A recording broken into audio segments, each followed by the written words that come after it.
group and let them know, your background, and then we'll jump into the discussion. Yeah, my name's Ross Young. I've been in cybersecurity for about 20 years. I started my career at NSA doing access control solutions for my internship. I spent 10 and a half years at the Central Intelligence Agency. 5 of the years I was on the offensive nation state hacking side of the house, and then I ran the DevOps organization. I went over to Capital One from 2018 to 2020, which put me right during the middle of the large Capital One data breach. And then I also spent 4 years as the CISO at Caterpillar Financial. So I've had, a variety of different roles in cyber and excited to share some of my lessons learned and also learn from anybody else here on the call. Absolutely. So, to start off with, Ross, the biggest mindset shift I think that occurs for all of us at some point in our career, especially as you move up the ladder, is that shift from where you go from being a manager to actually being a coach, or an individual contributor to a manager. Those are the, certainly the ones where there are notable shifts. But what is the difference between managing for performance and coaching for potential? Hmm. I think when you're coaching, you're really thinking about how do I grow someone into new skills that they don't already have? Because I think they would be fantastic in this other place once they have relevant skills to succeed in that role. And just take the example of myself. I came into CIA. I was a project manager, and I really wanted to do the offensive cybersecurity. So I needed to be attractive to that organization, and I had to learn skills to do that.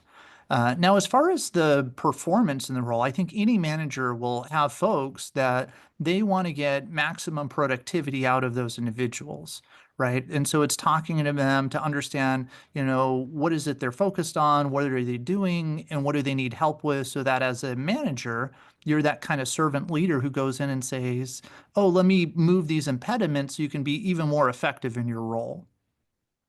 Yeah, that makes complete sense. And it's interesting. I've been listening to a book called Leading with Gratitude, and one of the things that was really interesting that they talk about in the book is the shift of the mindset and the shift of the workforce, and what that means from a standpoint of being a coach or being a mentor or being a an advocate for your teams. What have you seen in your career as the progression, if any, of why coaching is such an important thing, especially today in the workforce, where the idea of company loyalty has largely gone away. It used to be 50, 60 years ago, you were, and even earlier, even more recent, that you were at a company for your entire career because they were the ones to hire you and you had loyalty to them. That's not the case as much anymore. So why is coaching such an important thing in today's workplace? So I think you need to understand that people are motivated by more than just money, right? If you wanted to work in the federal government, you are not working for money because there are better places that just pay way more than being a federal employee, right? Spoiler alert for anybody who was concerned or thought that maybe the government paid well. Hate to break that to you. Sorry. So then the question is, well, what does motivate people? Some people are motivated by advancement. Some people are motivated by working on innovative and cutting edge technology. Some people are motivated by being able to, do all sorts of things like have servant leadership styles, helping others. So the first thing I always say is figure out what motivates people. Because if you understand that, that is way more important than just a promotion or a bonus, right? Because yes, that works for certain people, but for someone who looks at it and it's like, man, I got to work an extra 20 hours every week for a year, that bonus isn't worth it. Well, you can't motivate with bonuses. You have to find other ways that work for those individuals. Yeah. So before I open it up for the first time for, you know, insight from people who are here in attendance, what is, what are the signs that either you or your team need more coaching and not just simply direction of go do this, go do the, task oriented stuff, but you really need coaching? What are those kind of signs? So I think this comes through that storming, norming, forming, performing typical type team dynamics, right? If you have a young team of junior employees, you're going to be coaching a lot. But if you get those experienced hires, people who've been around the block a lot longer, then chances are your coaching is actually quite limited. You're going to let them come to you with ideas and you just move any roadblocks and impediments out of the way. So I think that's the biggest thing, but it's understanding where your employees are and what their needs are so that you can best help them. Absolutely. So opening it up to kind of to the group, you know, thinking about that shift from, individual contributor to manager and manager to coach or manager to, senior leader, what have been some of the things that you've either found that you wish you had done differently or that could have been done better, or things you've seen that you wish that were really good that you try to replicate, etc. We definitely want to open it up and hear other people's insights and other people's thoughts on, that shift from individual contributor to manager to coach. And anyone can feel free to unmute themselves and provide insight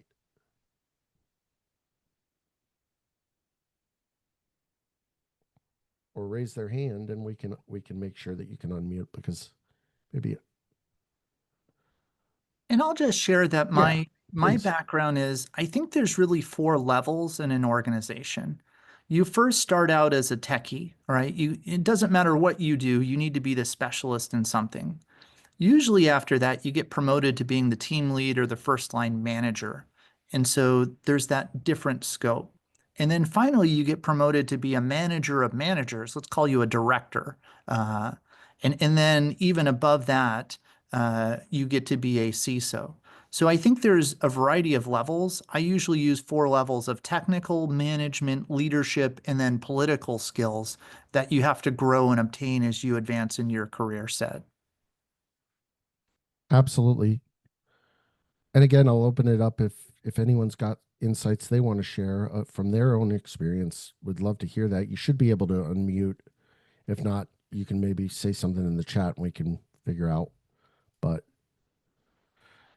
so Ross, as we continue on, and again, please feel free, if anyone wants to interject, feel free to do so. You know what? Oftentimes, I know I've experienced it in my career, is you have most organizations, the leader will set up, or the manager will set up a one-on-one, and the idea is supposed to be that it's kind of that one on, as it says, one-on-one time. And what I find more often than not ends up happening is it becomes a one-on-one time to talk about projects and the things that, like, oh, I've got my leader's attention, I'll talk to them one-on-one about the project stuff, as opposed to using it as an opportunity to really develop, to learn things, learn new soft skills, learn new skills that are going to benefit that employee. So how do we how do we as leaders and coaches make sure and approach the one-on-one maybe from that different mindset? Yeah, I think you have to plan two different meetings. So when I was a CISO, I would have a weekly staff meeting where I asked all of my employees three questions, same questions every week. It was, what did you do last week? What are you focused on this week? And what are any roadblocks or impediments that I can solve for you to make your life better? Right? And then I had bi-weekly check-ins with all of my direct employees, right? And in that regard, it's about building rapport. It's about helping them with their career and other things because I already have the one-on-one check-ins. And if they need more time to go over a specific project, let's spend time and do another 30-minute, hour-long discussion on that. But the one-on-ones are supposed to be how do I help with their individual development plans? How do I help them, network to get to the right people? How do I help their, focus on growing their skills and capabilities, if you will? Yeah. So what do you find are some of the most common, in your experience and in the people that you talk with, coaching pitfalls, and then, how can we identify them and avoid them or mitigate them? Because, obviously, the biggest one is I don't have enough time. So we rush it. And certainly rushing a coaching experience is going to lead to rushed results and less than optimal results. But what are some of the other kind of common pitfalls that you've seen? I think the biggest thing is you come in with a person who says, "Hey, can you be my mentor?" And you say, "Absolutely, happy to help." And they come in, and then the first meeting is very productive. They ask a lot of questions. Second meeting, they come in and they ask maybe half as many questions. And then third meeting, there's really no questions remaining, and then it's not even a productive meeting. And so I think the question is, how do you prevent that dilution? Or if maybe you say, we're not going to have biweekly meetings, they're going to be quarterly meetings because I don't want to waste your time and I don't want you to waste my time. And I think another really important thing that we really suck at in most organizations is how do we have an agenda packed meeting? If I get a meeting request and it's just show up and there's no agenda, that's probably going to be a bad meeting, right? But if you have a meeting that says, here's the five things we're going to go over and discuss, you can tell that meeting is probably set up for success. And so I would highly recommend, hey, before we do our next meeting, I want you to propose an agenda, and then I'm happy to be your mentor and walk you through this. Yeah. And I'm gonna call on him because he put it in the chat. But Matt Stamper, I'd love to hear your kind of thoughts on what you just what you just heard, and you said you couldn't agree more. What are some of the what are your thoughts, and what are some of the pitfalls you've seen? I think to Ross's point, and that advice could not be more sagacious here. Having well-defined meetings, framing what the objectives are, framing the type of meeting. In other words, this is going to be an ideation meeting, or we're going to review status on a particular objective or program or project, or we're going to be making a decision on something that requires kind of that executive review and kind of an authoritative, we're going to do X at the excuse of not doing, or by not doing Y or Z, I think is really important. So the meeting dynamics are critical. Going back to the mentorship, one thing that I think, or for earlier stage individuals within this profession, one thing that I always recommend is a little bit of directed reading. Here are some books that will help frame how you're looking at your job, your profession, this industry, our sector, whatever the case may be. And so I enjoy that personally. I still mentor a number of folks and enjoy kind of giving them recommendations, whether it's Sunil used the cyber defense matrix, which I bought, lots and lots of copies and given them away to things that are a little bit more nuanced, like Shostak's threat modeling, designing for security. There's always books that I tend to recommend as good foundational books for somebody coming into this profession and to kind of keep them motivated. I like the notion of kind of directed reading and building up your proverbial knowledge base with the team. Yeah, no, absolutely, and definitely, the more you can empower the your mentee or the person that you're working with, the better. I think you're to the point that was made, and this kind of goes beyond just the mentorship meeting, but um, having detailed agendas, having or having an agenda of here are the five things we're gonna. Um, I worked with a leader at one organization where he had actually set up an Outlook rule that said if the word agenda doesn't show up in the body of the meeting invite, send back a message that says please add an agenda before you schedule this meeting. And he would literally, it would you'd send one and you go, oh crap, I forgot to add the agenda, thanks, but it would deny the meeting off the bat because it didn't have an agenda. But that training, that thought process of, hey, I need to have an agenda, and we're going to set it, we're going to largely stick to it, and this meeting is not going to become, we all talk about, for those of us who have had experience in the consulting world, you talk about scope creep, and yet we don't do the same thing with meetings. We schedule a meeting and say, here's the agenda, and then we get in the meeting and it's, oh, everything but the topic that we listed. So I think that point is a really, really important one, a really great one. So thank you for that, Matt, and thank you, Ross, as well. Anybody else, some of the, any of the kind of common pitfalls you've seen or experienced in, being a coach and a mentor, or having been coached and mentored at some point? Well, I got a quick question or thought. Please. Ross, you mentioned like those first few meetings, right? You got the very agenda packed one, and then it's less and less, and then you go to quarterly. One of the things, and I've experienced that myself, but one of the things that if you move to quarterly, you're kind of missing out on some of that relationship building, right? And is because I found that being able to kind of stretch that out, maybe have some more just relationship building in there, go to lunch, see what's going on, kind of builds up that rapport a little more, as opposed to just, pushing out meetings further apart so that it's not, so you have more, fully productive meetings. I just kind of wanted to get your thoughts on that. Yeah, one of the things I don't know if I realized when I was younger in my career is every time I moved up in leadership, I spent more of my day in meetings. And so I use the phrase that busy is the new stupid, right? How do we make sure that we're not being busy, we're being productive?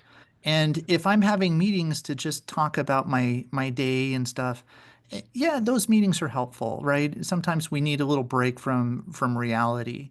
But if you can have meetings that are productive, I think that's really key.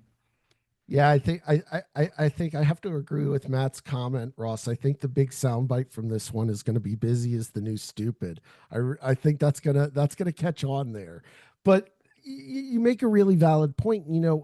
I would also say, I worked at an organization where, my leader would say to me, this one-on-one can be is supposed to be, I want you to set the agenda, and the agenda could be, hey, you know what, this week we're just going to sit and talk about, movies, because that we both like movies, and I know you need 30 minutes to just sit and talk about that, or I know you just went on a vacation, share photos with me for 30 minutes, whatever. And those are, I would argue, are as valuable as the substantive meetings. You don't want every one of them every week to just be 30 minutes of, of water cooler talk, but one every now and then is certainly a beneficial thing, and it builds that rapport, and it builds that, hey, I've got a common interest, and it builds that relationship, because as I've said many times on webinars, and just in the coaching I do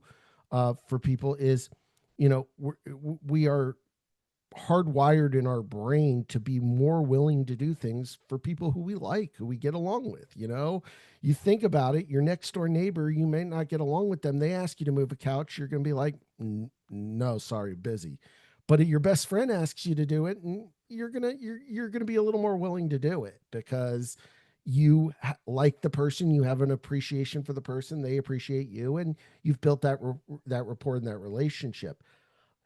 I think, Matt, the comment that you made in the chat as well, when staff bring challenges to the table, they should also come with solutions. I mean, I think we could all agree with that. I think, that is such an important thing, is empowering them of, I'm not going to solve like, we can talk about the solutions and talk together about what the solution should be, but you need to come at least showing that you've done some pre-work, that you've come up with, here are my solutions. I don't know which one's the right, if I'm a junior employee, Matt, I'm not really sure which of these is the right decision. I know you've got a lot more visibility into the organization, and while, I think this is the best solution, you might say, yeah, you know what, but you're going to run into this problem, this problem, this problem.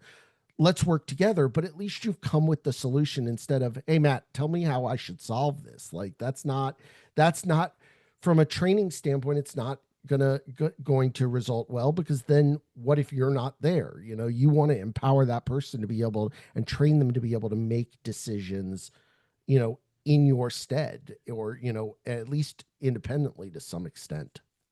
One thing I would add is, when you have young staff that are particularly technical, they tend to come to the table absent any real kind of business context or financial context, things of that nature. And I Yeah. think there's tremendous value in helping that individual complement a really good technical base of knowledge with a little bit of business context. You know, what is the system or application at hand? What are the financial implications involved if we were to make a change or implement Right. something, whatever it might be? They tend to need that bit of guidance.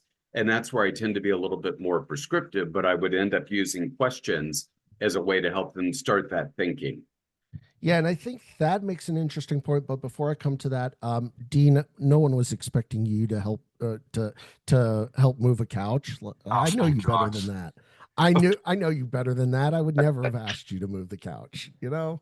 Go hire somebody. Leave me alone. Exactly. I knew what your answer was going to be. So, but I know you well enough to know what your answer was going to be. So I wasn't even going to ask in the first place. You know, because I built that relationship. So it all goes back to relationship building. But that makes a really interesting point in the chat as well, which is, you know, and I certainly agree with this one, how, you know, from both sides of it. But a mistake is not bringing junior people into meetings or sessions with other leaders in the organization to hear the discussions and see the politics.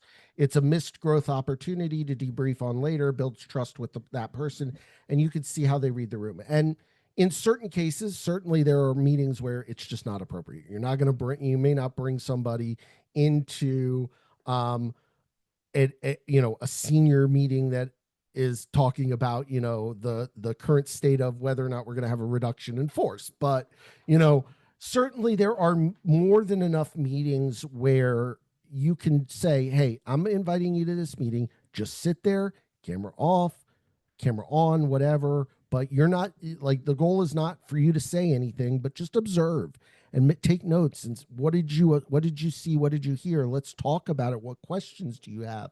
Is great, because again, you know, the last thing, I mean, we've all been in situations where we've had to present to the board, or we've had to present to somebody at an executive level for the first time and go, I don't know what to do because no one ever showed me let me see how this is done before, and this is the first time I'm in this room and I don't know what to do.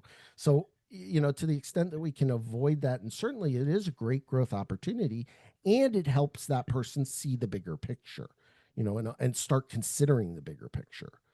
So, I Ross, always say there's a yeah, couple please. of areas here to think about. In most roles, you should anticipate being there 3 years. The first year, you're learning the role.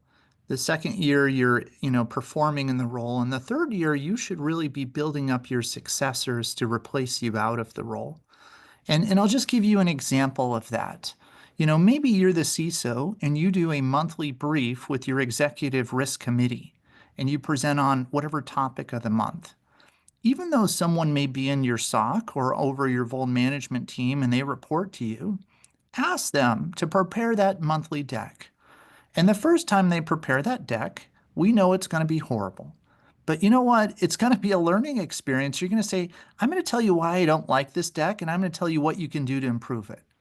And then they make it a second time, and then it gets better and it gets better, right? And so even if they're not in that role, you're coaching them to be able to do your role because maybe you're going to take a family vacation for 2 weeks during that time that executive risk committee happens, right? And so having that opportunity where you're building that up, I think is a really big thing.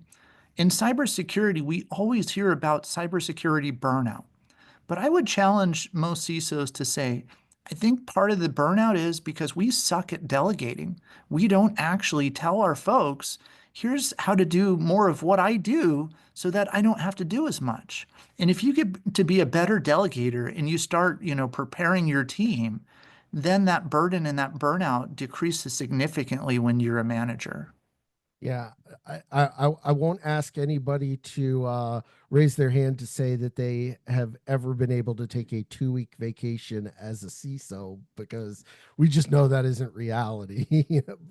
Totally disconnected for 2 weeks. But the point that you're making is really valid, and I certainly had the experience when as a deputy CISO in charge of GRC, that I was the one getting to, I and my team were the ones building the board deck for the CISO, which was a really great, it sounds like, oh crap, this is just, we're pulling numbers, it's painful, whatever.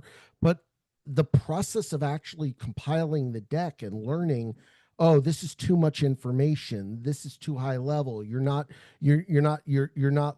talking about what the outcome was all important things to learn, to understand, okay, this is how I, and they did, as you said, get progressively better to the point where by the, third or fourth or fifth one, it was a case of, there were minor changes just because I or my team didn't have the context we needed because of something that was a conversation that was at a much a higher level than us, but it was 95% of where it needed to be. So that's a really valid point. And we talk about, just like we talk about burnout, we talk about resiliency, but yet we don't think about resiliency when it comes to the people side of things. We always talk about the process resiliency or technical resiliency, but we're not thinking as much at times, I think, in cybersecurity about the people aspect of things.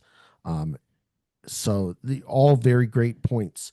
Um, you know, Ross, I think the next kind of thing is part of having a a good even internal to your organization, a good mentor mentee relationship at any level is building a culture of feedback and building a culture of encouragement. How can organizations that want to do it, and leaders who want to build that culture but maybe struggle with, how do I do it, how do I maybe get it, how could I do it better, what are some of the tips and tricks maybe you would give to them as to how to build that culture? Because it sounds great on a piece of paper to say we're going to build a culture of constant feedback, but then you go to do it and life gets in the way and time gets in the way.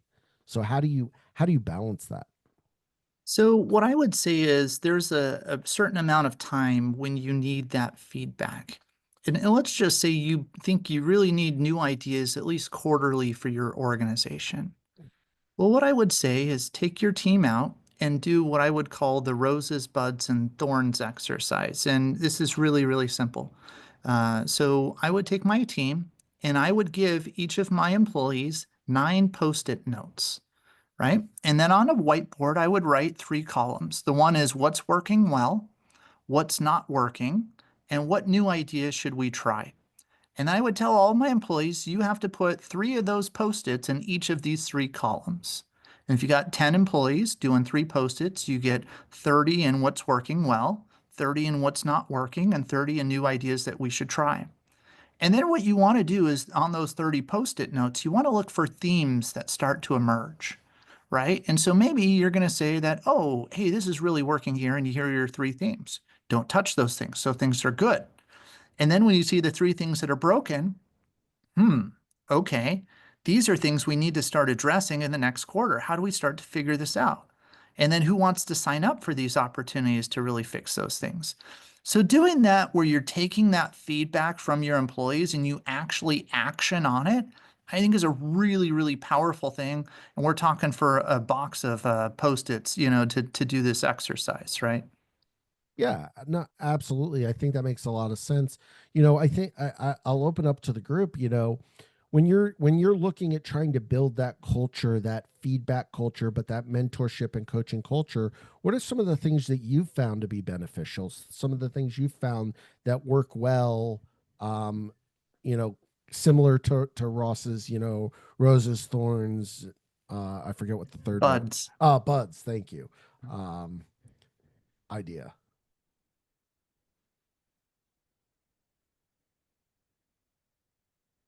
Don't make me call on people, please. Don't make me call on people. I know there are people in here who will share their thoughts. And while people are sharing their thoughts, I'll give just another example of something that I've seen work really well. I think we've all seen the show Shark Yeah. Tank, where people have ideas that they're pitching. I've seen that work really, really well. So when I was at CIA, we had a thing where we would have money and say, if you have a good idea, we'll fund your innovation project. And we had a panel of judges and we reviewed, and it worked really, really well. And so Yep. something like that, where once a year, you got use or lose money that you got to spend, and you have all these novel projects that come to you saying, I wish I could do this if I just had an extra 50K, that can be a match made in heaven, right? Yeah, that makes complete sense. Well, and anybody, Matt puts up an interesting one, which is, I like posing the question, what is it that we're not doing that we should be doing, and why? That's a great approach. That's, the convert and the converse. What are we doing that we shouldn't be doing, and why? And those questions are valuable, and you've got to be willing to ask those questions. So as we being cognizant of time, and there are a couple other topics that I definitely want to go to, and anybody can interject and we can go back to a topic, absolutely. But we've got to address, I think, probably the elephant in the room in this discussion, which is sometimes you're going to have to coach people who don't want to be coached. Sometimes you are going to have, like, even in a mentor mentee, as a leader in a security organization or in any organization, there are people you're going to have to coach who avoid responsibility, don't want to put in the hours, or watching the clock because they want to leave at 5:30 every day, and they're only going to put in their 40 hours. How do you as a coach approach those situations in a way that you're not exacerbating the situation, not feeding into their behaviors, but also getting them to, or at least attempting to get them to be involved, before you kind of throw in the towel and say, hey, this is just not working out, because no one wants to be in a position where you have to say, listen, you're just not a good fit for the organization. Ideally, we want, you were hired for a reason. So how do you approach that kind of those difficult conversations as a mentor and as a coach? I've always liked this Japanese term called ikigai. Yep. And I don't know if anybody has seen this before, but there's really four things, and think of it as like a Venn diagram that overlaps. It's, what is it you want to do? What is it you'll get paid for? What is it you're good at? And what is it the world needs? And a lot of times I find that people don't have that overlap between those four things. They're really good at doing something, but they don't actually enjoy it. Or they really enjoy it, but they're not actually any good at it. And so it's helping people to understand those things. And it's okay because we're not all perfect in all things. Like, maybe I am not a detail-oriented person. I really struggle to find the typos, the numbers that don't balance in those things. I'm just not an accountant or someone who has that very detailed-oriented mindset. Well, if that's my weakness, then I should pair up with someone who has that as a strength, right? And being able to talk to people. And I think the hardest time is when you have people who are on these performance improvement plans where you're basically one step away from letting them go. And in that regard, I would say you have to document what we're trying to do. Hey, this is what I need you to do more of. And then we come back to what is written to really enforce the outcomes going forward. Yeah, I really love that you mentioned ikigai, because actually, and I put it in the chat. I wrote a short blog post about this. There's a documentary that it's not related to ikigai in the sense of like the professional setting that we're talking about, but it does have a really interesting discussion about how that actually can have really good beneficial longevity, age related things. There's a Netflix documentary called Live to 100. It's about the blue zones, the various parts of the world where they found the pockets of people who live, 90, 100 years in larger quantities than the rest of the world. And part of what they talk about is the idea of, the concept of ikigai. It's a really great just mindset shift, again, as it's all about putting our minds in the right frame of reference to do things. And when you figure out when you can figure out and help somebody figure out their ikigai, maybe at the end of the day, where they're at the organization, it's just not going to fit. But oftentimes you can find the things the organization needs, your security team needs, the individual needs, to get pretty close to the center of that Venn diagram, or at least get on the edge of it. And, I certainly would say, and, this is by no means because this is being recorded and funded by them, but, the role that I get to play with all of you, and the role that I'm in right now, to me truly is a blending of, and lives in that middle of that Venn diagram. I love doing research. I love creating content. I love having conversations about security. I love doing security, and I get to bring all those together every day to help others. And when I do all of that, it truly makes it somewhere where you're willing to come, where you want to come every day. You're willing to come. You're willing to put in the extra hours. You're willing to do the things that you need to do because you don't feel like you're being forced. You don't feel like, oh, I mean, we've all had jobs that we've had in our lives where it's like, oh man, do I really have to go there today? Like, I don't want to, I'm no, I'm good. I'll just fake sick. And, you know, and that shouldn't be the case. That shouldn't be the case. You should enjoy, to the extent that you can, the jobs that you have. So let's shift for a little bit, for before we kind of come back and wrap up or open up for larger questions, which is, let's shift for a moment to the other side of the equation. We kind of talked about this a little bit in prep for this, which is, it's so easy for us to sit here as senior leaders, veterans in cybersecurity and in organizations and what have you, and say, yeah, it's, I want to be a mentor. I'm going to be a mentor. I'm excited to be a mentor. I wonder how many people on the call, and I'm not asking for anybody to raise their hand, but how many people think about, even at a senior level, being a mentee themselves? And, I worked with a leader at another organization who actually, within about a week or two of me starting at the organization, approached me and said, you know what? Not only will I be your mentor, I want to be your mentee. And I was like, what are you talking about? He goes, I want to have discussions where I can learn from you about what is the experience of being at the other end or at some other point on the spectrum, so that I can be better as a leader, because I'm getting the insight from somebody who's in the weeds. I'm not in the weeds every day. I don't know what it's like to be in the trench firing. I'm the general sitting, safely behind behind the lines of fighting. So help me understand. So how important, and what are the ways that we as leaders can look and say, you know what, I should also be a mentee, or I also need a mentor.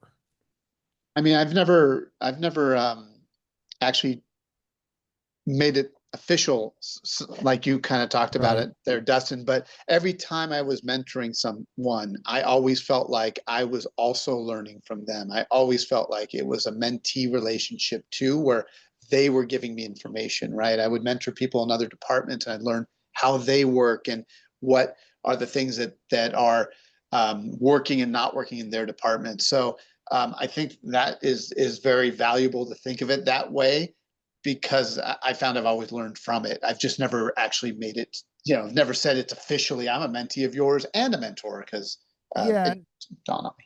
And I'm not saying it needs to be a formal thing necessarily. It's just, it's very easy for us as mentors to not even to overlook the fact that we ourselves also, or we get to a level and we go, I've been around for 20 years, 30 years, whatever it is. The, I don't need, I don't need any more, like, I'm the looked at as the leader, not as the, so it's that, again, it's that mindset of, and I think it's important to be deliberate about it, to an extent of acknowledging that you need it and being willing to say that you need it, because we all, we all talk about imposter syndrome at all levels, and it's almost overlooked, I feel like, at times at the leadership level, that I could learn things from people who are junior to me or less experienced than me as well. So, Ross, from your perspective, what have you seen on that, that shift of even the mentor being a mentee? So I think when you try to do anything in an organization, you need to make a win-win solution. Win from your side and win from their side. And just take the aspect of application security. You're going to come in as the CISO and say, we shall patch in this amount of days. We shall, fix bad configurations. We shall scan our code and all of these things. And from the developer side, at some point, they're going to look at, I used to have to do this amount of work. Now I have 20% more app security work on my side. That feels like a lose, not a win-win. So how do you make it better for those developers from their perspective? And so part of that is talking to them to understand what they're trying to do and how things get better. And that's where you need to be in that learning mode to understand their perspective. And when you figure that out, that's when you get the really, really big wins. And I'll just give a simple example of this. When I was at Capital One, I worked with the Jenkins team, and they were an amazing team. I really liked working with them, super smart folks. And they would have vulnerabilities on their system. And some of these vulnerabilities they couldn't control because they had developers who required bad versions of Java with their Jenkins deployments. And so, the Jenkins team was getting dinged for all their vulns, not the apps who relied on Jenkins, right? And so we looked at that situation and said, well, how do we make a vulnerability free Jenkins 2.0 of the future? Do we go AWS native? Do we build, on Fargate so we don't have instances that last a certain period of time? And we came up with creative solutions to do that. But I wouldn't have been able to do that had I not, spent time with them one-on-one to get their perspective and learn from them as the mentee. I would have just, gone my draconian ways to say, here's the policy, thou shalt patch in 30 days, instead of looking for that win-win solution, if you will. That makes complete sense. Any thoughts from anybody else? Well, I just want to add that, and Please. I agree with Brian, like when you are mentoring someone, it's a two-way street. Like the mentee isn't always learning from the mentor. The mentor also learns from the mentee. And it doesn't really matter how high up you are in an organization, you should never feel like you can't learn from someone else. And you definitely shouldn't always feel like you need to be the smartest person in the room because 9 times out of 10, you're not.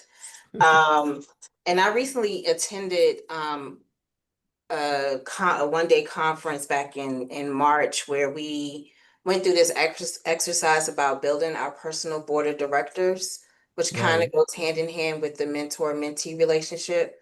And it had 8 different categories. Someone in your field, someone who's been in your shoes, one of your biggest cheerleaders, someone who will critique you, someone a generation younger, someone a generation older, a leader in the area in which you aspire to grow or succeed, and then someone who can introduce you to others. So when you look at those 8 different categories, that's possibly 8 different mentors that you can have just from building your personal board of directors. And when we go to events and we're networking, we're building those personal board of directors, and also you get mentorship out of networking events as well. I'm learning so much from people who are talking today. So I mean, this is a form of mentorship, even though I don't know any of you. Um, Well, but now you do. Now you do. Ross loves random people reaching out to, like people just randomly reaching out to him on LinkedIn. He enjoys that. I'll And speak. Nicole, you're going to have to send me those 8 things. That's brilliant. I don't Yeah. know if I've So heard that before. yeah, Ross. To echo what Nicole said, the personal board of directors thing is a really cool thing. I've certainly seen it as well, and the challenge that I've mentored people and I've done myself, and I had a mentor, uh, a, a coach, somebody who's coaching me through it the first time, and I was like, well, but I know one person who could fill all 8, and they go, great. That's my coach said to me, that's great. Here's the challenge: find 8 people who can fill each, find a different person. So kind of like networking bingo. You can't have the same person sign your card for every single thing. You need to find 8 separate people who can fill that role. And once you use somebody you need to assign who that take that person and assign them to that various role, so that you go, this is what I'm coming to this person for, so that you don't fall into the trap of only reaching out to one person, and everyone plays their role, the president, the vice president, like just like you would on a different, on any board. Everybody's got a role that they're playing, and it's a really effective thing. I'll find the article, Thad, and I'll make sure that we get that either posted or sent out to everybody, because it is a really great thing to approach. And it is a valuable way to look at things. And yeah, everything that you're doing, there's always an opportunity. And there's obviously there's a quote, and I know many of you have probably heard it, but if I'm ever the smartest person in the room, I'm in the wrong room. Because there should always be somebody in the room smarter than me, because otherwise I am going to think I'm the smartest person in the room. And that's not a great thing. Um, so, as we start to wrap up, couple of kind of questions, and I know some of these are probably may seem really obvious, but I think they're important, and especially for anybody who's watching this recording later on. What is the biggest challenge that you've seen, Ross, in giving and receiving feedback, both giving and receiving? I think my biggest problem when I was a first line manager is I tried to give people feedback in a way that I wanted to receive the feedback, not in a way that they wanted to receive the feedback. And so that was really, really hard for me to figure this out, because I'm not as empathetic, and I'm not this like really in tune with emotion as much as I want to be with others. And so, I always wanted direct feedback. And I gave direct feedback to one of the people that I managed, and it went really, really poorly, right? The girl was almost in tears in my office, and I felt like, man, I'm a dirtbag, boss, giving direct feedback that's making somebody sad. And so that was a big thing. And, to maybe Matt Stamper's point, I started reading books on how I could do better, like Crucial Conversations. And that was a big aha point of view, which is, how do I give feedback in a way that, allows them to save face a little bit? So instead of saying, you did this thing that I really didn't like, say like, I don't know if you were trying for the consequence, but this is what happened, and this is how you were perceived. And so little subtle languages, tricks and things started really help strengthening my ability to give feedback. And that was just a huge thing for me. And then in terms of also receiving feedback, is that it, do you think that plays it's similar, or is there a different challenge sometimes with receiving feedback? Receiving feedback is really, really tough. Sometimes you'll get bad feedback that you don't want to take. Sometimes you'll get good feedback that you'll be like, I already know that. That's not right. And you'll get all these different things. And what I would say is, this is where I think you need to get feedback from multiple sources and then look for trends. And if those trends are saying this thing, then that is probably the best way you should take notice too. And Right. then the other thing is, sometimes when I hear feedback, just bouncing that off with my really trusted personal relationships. So I may go in, I'll tell my friend, my boss told me this today. It sounded kind of weird to me. I don't know if it's right. What do you think? Am I a jerk, or whatever, he says, or she says, and then you get that feedback. And if you have a good enough friend or a good enough trusted relationship, they'll point out where, yeah, you could do a little better. And usually that comes from a middle school kid or your spouse who just loves to point those things out. But if you got good friends, they'll help you too. Yeah, I definitely there'll be times where I'll do something and I'll turn to my 13-year-old son and go, "Was I just a jerk for doing that?" And he'll go, "Yes, yes, you were." And I'm like, "Oh, great. Okay. Well, if you tell me that." than I am. I put a couple links in the chat. One is the the Harvard Business Review, their article on that, on building your own board of directors. Then Georgia Tech has a couple of really good links as well, including a good worksheet that you can actually map out. So certainly encourage you guys to take a look. And then I think Nicole just dropped in the chat her link as well, which is, or her file, which is really great. So thank you for that. You know, final question before we kind of wrap up, Ross. Um, I think if you're thinking back on your career, you're thinking it, even on your current state, what's maybe one coaching or mentoring practice that for you really transformed your leadership? That you think about, like, this one, I really remember it being to use another, because I know Matt likes references to books, to use to use a term and say, what was the tipping point in your leadership? I think one of the biggest aha moments in my career was when I struggled on this ikigai problem. There were things I really wanted to do. And the truth is, I wasn't that good at them, but I still wanted to do that more than the things that I was really good at. And I'll just give you the example I think a lot of cybersecurity people focus. If you say, hey, what do you want to do when you come out of college? Most people say pen tester, right? Most people think that offensive, sexy part of cybersecurity.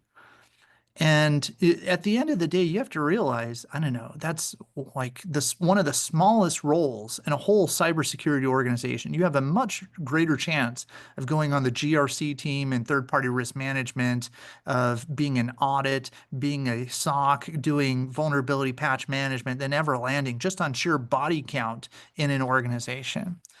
And so I think one of the things that I really want people to focus on is balance that ikigai. There are things that you think you really want to do. And sometimes you're only, learning the skills how to do that away.